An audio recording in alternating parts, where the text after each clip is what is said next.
My dad was a mean, controlling, and manipulative person for most of his life. He was unpredictable and unstable. As a result, the atmosphere of our home was supercharged with the fear because you never knew if what you did would make him mad or not. So it was a statement of one of my patients who was suffering from mental trauma because she had a narcissist parent. So आज हम narcissism पे बात करेंगे दोस्तों। मैं doctor आकांक्षा भटनागर स्वागत करती हूँ आपका अपने यूट्यूब चैनल पे, और आज हम नार्सिसिस्ट पर्सनालिटी डिसऑर्डर पे बात करने जा रहे हैं। आखिर क्या है नार्सिसिज्म? तो आप सभी का जानना ये बहुत ज़रूरी है, क्योंकि आजकल ये पर्सनालिटी डिसऑर्डर काफ़ी तेज़ी से बढ़ रहा है। इसके लक्षण ये हैं कि सबसे पहले ये ऐसी मानसिक स्थिति है जिसमें कई तरह के पर्सनालिटी डिसऑर्डर शामिल है। सबसे पहले एनपीडी वाले लोग यानी कि नार्सिसिस्ट पर्सनालिटी डिसऑर्डर वाले लोगों में अपने स्वयं के महत्व का एक बहुत बड़ा भाव होता है। ऐसे लोगों में अपने पर अत्यधिक ध्यान देने की ललक और अपनी प्रशंसा की गहरी आवश्यकता, उन्हें रिश्तों से परेशानी होती है, दूसरों के लिए सहानुभूति यानी कि दया भाव की काफ़ी कमी होती है। वो सिर्फ ऊपर से कुछ और होते हैं और अंदर से कुछ और होते हैं, यानी कि ये लोग मास्क लगाते हैं। ये लोग अति आत्मविश्वास के साथ सामने आते हैं और शुरुआत में दूसरों को ये गुमराह भी कर सकते हैं। वो पहली बार में आपसे मिलेंगे तो आपको बहुत आकर्षक और करिश्माई भी दिखेंगे, लेकिन अपने नकारात्मक व्यवहार को ये जल्दी ही दिखा देते हैं, खासकर रिश्तों में। तो पर्सनालिटी डिसऑर्डर, ये नार्सिसिस्ट पर्सनालिटी डिसऑर्डर के और लक्षण में सबसे पहला लक्षण है तारीफ का भूखापन, यानी कि इन लोगों को अक्सर ऐसे लोगों से घिरे रहना पसंद होता है जो इनकी अहम को संतुष्ट करते हो। ये वे लोग हैं जो तारीफ पाने के लिए कुछ भी कर सकते हैं।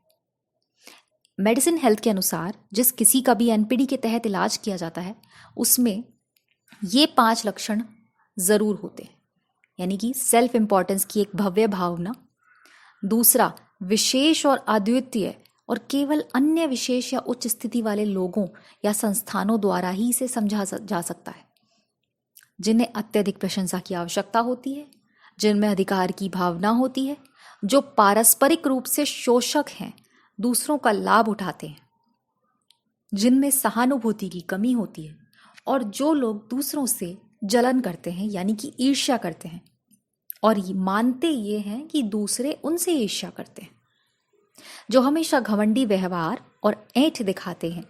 ये सारे के सारे लक्षण एक नार्सिसिस्ट पर्सनालिटी में पाए जाते हैं। तो दोस्तों, अब आप समझ गए होंगे कि किस तरह से ये लोग दिखते हैं।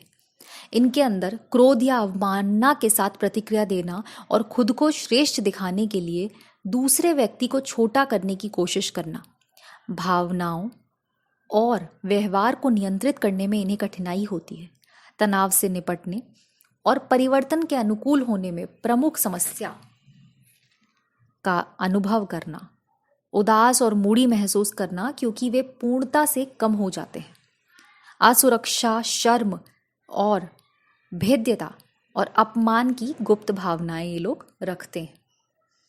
इन लोगों को डेली लाइफ में विभिन्न क्षेत्रों में ये लोग समस्याएं पैदा कर सकते हैं, यानी कि जिनमें उनके रिश्ते, काम, शिक्षा, यहाँ तक कि उनके फाइनेंस भी शामिल होते हैं। तो नार्सिसिस्ट पर्सनालिटी डिसऑर्डर स्थिति का कोई ज्ञात कारण नहीं है, लेकिन मेयो क्लिनिक वेबसाइट जो है उस पर कारणों के अनुसार इसे हम इस तरीके से जोड़ सकते हैं कि फैमिली एनवायरनमेंट, माता पिता के साथ रिश्तों का बेमेल होना या तो ज़्यादा अटैचमेंट, आलोचना वाला होना जो बच्चे के अनुभव से खराब रूप से जुड़ा हुआ है, जेनेटिक, विरासत में मिली विशेषताएं, न्यूरोबायोलॉजी, मस्तिष्क व्यवहार और सोच के बीच संबंध। तो इस तरह से हमने ये जो मैंने आपको ये बताया कि किस तरह से एक नार्सिसिस्ट पर्सनालिटी आपको दिखाई देती है और क्या उनमें लक्षण होते हैं।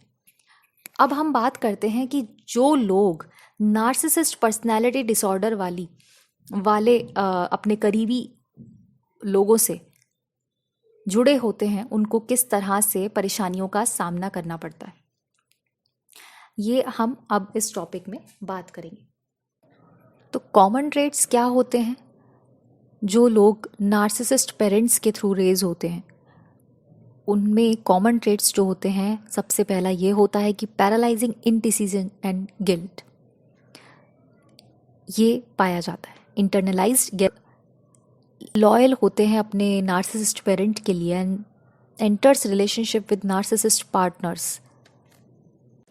Strength and resilience, chronic self-blame, walking on eggshells so as not trigger on emotional outbursts from their parents, insecure attachment, life revolves around the happiness of their parents। तो ये कॉमन ट्रेट्स हैं जो कि नार्सिसिस्ट पेरेंट्स के under में जो बच्चे पले बड़े होते हैं उनको सब ये डील करना पड़ता है। अब हम बात करते हैं नार्सिसिस्टिक फादर्स की। तो ये किस तरह से अपने बच्चों को बड़ा करते हैं? तो उनमें सबसे पहले आता है, ये अपने बच्चों की जो नीड्स हैं उनको बिल्कुल नेग्लेक्ट करते हैं and they have no tolerance for a child who has their own opinions, because ये अपनी ओपिनियंस अपने बच्चों पर हमेशा थोपना चाहते हैं।